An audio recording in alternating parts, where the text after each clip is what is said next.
सर्व सेवा संघ को उजाड़ा गया है वो राजनीतिक निर्णय और राजनीतिक वजह से उजाड़ा गया है, क्योंकि वो गांधी को उजाड़ना चाहते हैं, गांधी के केंद्रों को उजाड़ना चाहते हैं।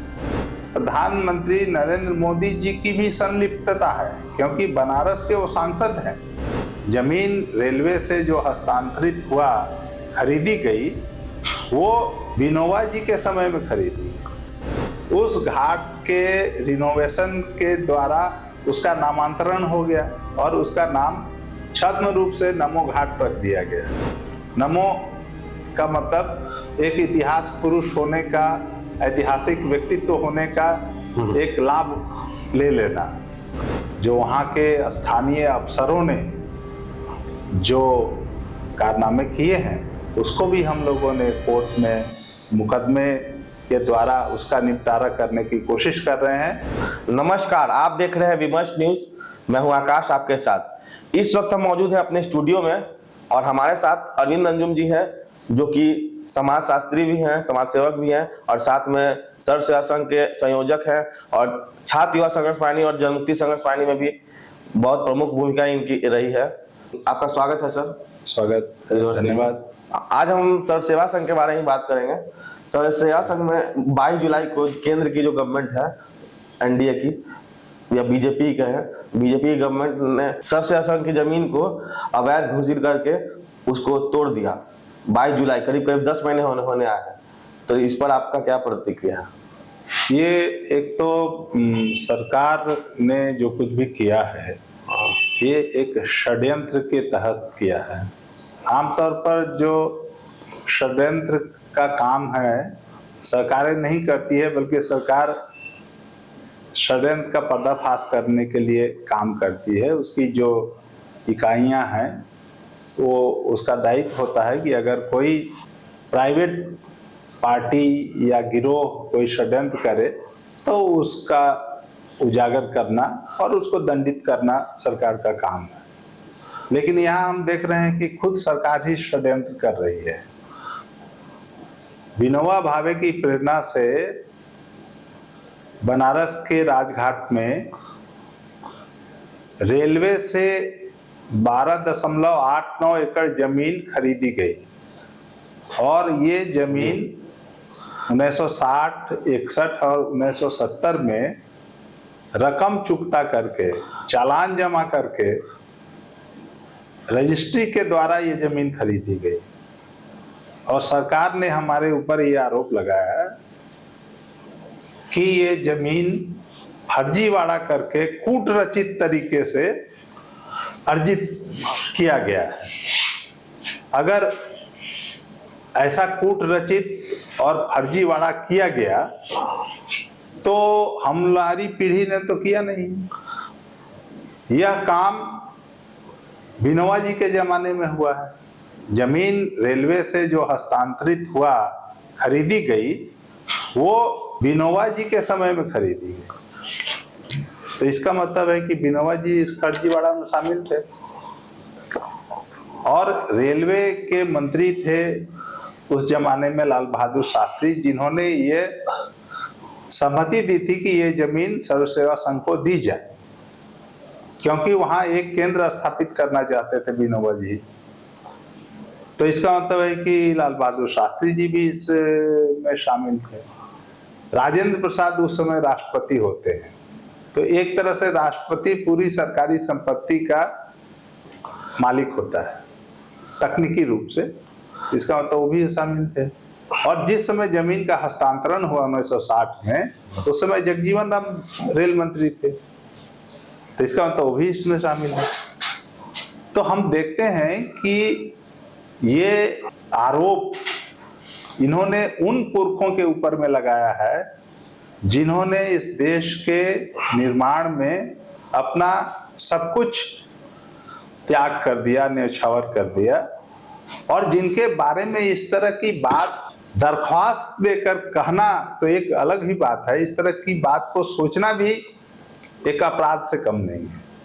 और ये अपराध इस सरकार ने किया है और झूठे आरोप लगाकर, फर्जी आरोप लगाकर, मनगढ़ंत आरोप लगाकर सर्व सेवा संघ की जमीन को एक षड्यंत्र के तहत 22 जुलाई 2023 को कब्जा किया गया। और इसलिए कब्जा किया गया, इसमें प्रधानमंत्री नरेंद्र मोदी जी की भी संलिप्तता है, क्योंकि बनारस के वो सांसद हैं और बनारस में कोई भी महत्वपूर्ण काम होता है तो बिना प्रधानमंत्री कार्यालय की सहमति के नहीं हो सकता है, ऐसी एक धारणा है।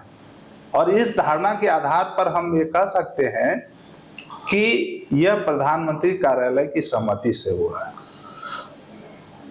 और इसका एक सर्कमटेंशियल एविडेंस ये है कि वहां नमो घाट है, उस घाट के रिनोवेशन के द्वारा उसका नामांतरण हो गया और उसका नाम छद्म रूप से नमो घाट रख दिया गया।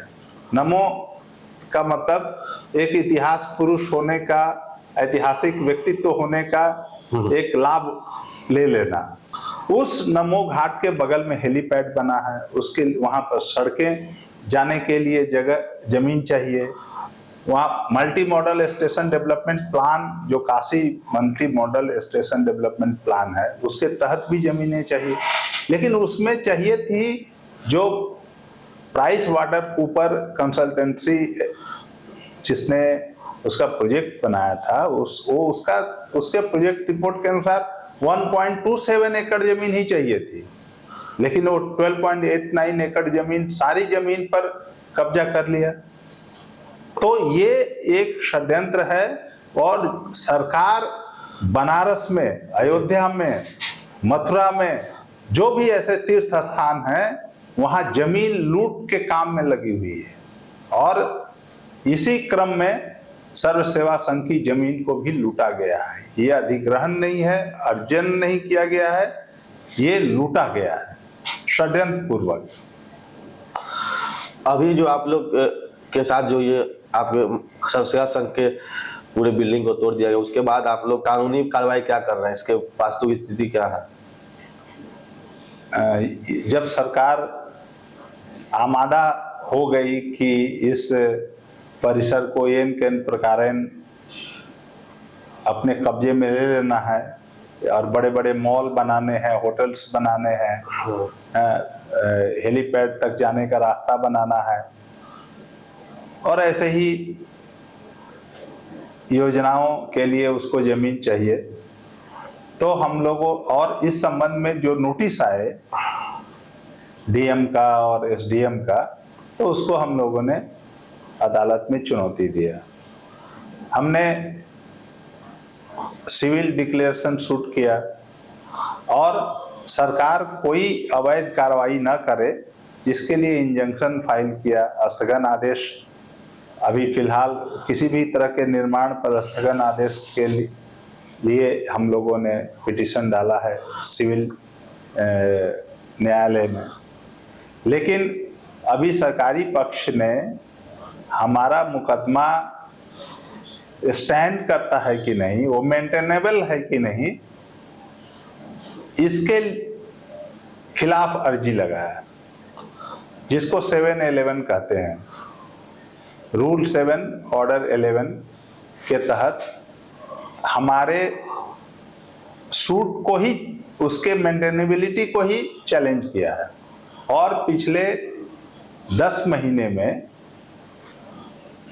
5 जज बदले हैं हमारे कोर्ट में, जहां ये मुकदमे की सुनवाई हो रही है। लगभग 60 तारीखें लगी है, लेकिन अभी तक ये भी फैसला नहीं हुआ है कि हमारा मुकदमा स्टैंड करता है कि नहीं। तो फिर भी हमारे सामने और कोई दूसरा विकल्प नहीं है। हम जो कानूनी प्रक्रियाएं हैं, वो चाहे जितनी भी पेचीदी हो, समय लेने वाली हो, जटिल हो, हमको उस प्रक्रिया में जाना ही है, उसका कोई दूसरा विकल्प नहीं है। लेकिन हम ये भी जानते हैं कि यह जो सर्व सेवा संघ को उजाड़ा गया है, वो राजनीतिक निर्णय और राजनीतिक वजह से उजाड़ा गया है, क्योंकि वो गांधी को उजाड़ना चाहते हैं, गांधी के केंद्रों को उजाड़ना चाहते हैं। और इसकी पुनर्स्थापना भी तब होगी जब राजनीतिक तौर पर निर्णय होगा। और उसके लिए एक संवेदनशील सरकार की जरूरत है।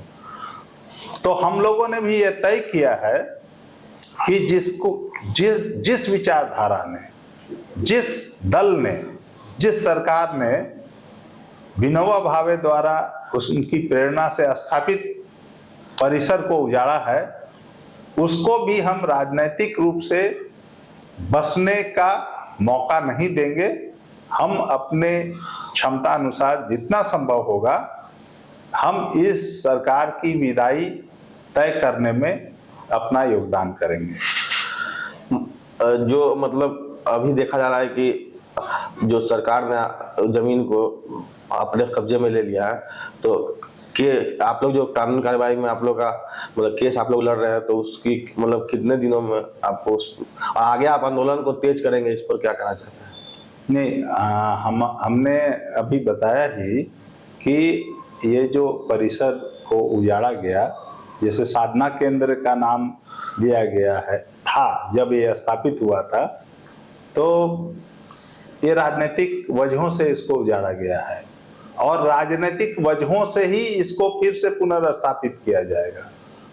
तो हम ये जानते हैं कि इसके लिए एक धैर्य पूर्ण संघर्ष की जरूरत होगी, क्योंकि जो हमारे खिलाफ में है, जो हमें मिटाना चाहते हैं, वो फिलहाल तो काफी ताकतवर नजर आते हैं। कोई जरूरी नहीं है कि कल भी वो इतने ही ताकतवर हों कि किसी को भी मनचाहे तरीके से उजाड़ कर फेंक दे, उखाड़ कर फेंक दे। संभव है कि उनका ये जो अहंकार है वो नष्ट हो जाए, उसका मौका न रहे उनको। तो हम इस बात को सुनिश्चित करने में लगे हुए हैं कि इन्होंने, इन प्रधानमंत्री कार्यालय, आरएसएस और भाजपा ने जिन गालियों का इस्तेमाल किया है हमारे पुरखों के लिए, गालियां मतलब जो उन्होंने उनको फर्जीवाड़ा करने वाला और कूट रचना करने वाला बताया है, इन गालियों का हिसाब किताब हम लोग करते रहेंगे जब तक कि ये बराबर न हो जाए। जब तक हम उसको ऋण सहित, सूद सहित चुकता न कर दें, तब तक ये हम अपना अभियान जारी रखेंगे। ये केवल किसी भवन के पुनर्स्थापना का मसला नहीं है, यह एक विचारधारा, एक आदर्श, वह ऐसा आदर्श जो जय जगत की परिकल्पना से जुड़ा हुआ है। वो केवल नारेबाजी की बात नहीं है, यह मूल्य है, आदर्श है, जिस आदर्श को जीने में गांधी जन लगे हुए हैं, जिस आदर्श को जीने में सामाजिक कार्यकर्ता लगे हुए हैं। उन आदर्शों को पुनर्स्थापित करना, इस दिशा में जो अभियान हम लोगों ने छेड़ा है, ये एक मौका हमारे लिए मिला है, हमें उकसाया गया है, तो हम लोग इस सिलसिले को जारी रखेंगे और तब तक जारी रखेंगे, वो कानूनी रूप से हो, चाहे वैचारिक रूप से हो, चाहे अभियान के रूप में हो, हम लोग अपना ये सिलसिला जारी रखेंगे। और प्रधानमंत्री कार्यालय ने के इशारे पर जो वहाँ के स्थानीय अफसरों ने जो कारनामे किए हैं, उसको भी हम लोगों ने कोर्ट में मुकदमे के द्वारा उसका निपटारा करने की कोशिश कर रहे हैं। हमने उनके ऊपर में फर्जीवाड़ा करने और क्रिमिनल ऑफेंस हमारे परिसर में बिना किसी एप्रोप्रिएट अदालती आदेश के जो उन्होंने घुसपैठ की, उसका भी मुकदमा हमने किया है। ये सब किसी दिन इसका फैसला आएगा, इसी विश्वास के साथ हम लोग लगे हुए हैं और हम लोग इसको एक निष्कर्ष तक जरूर पहुंचाएंगे।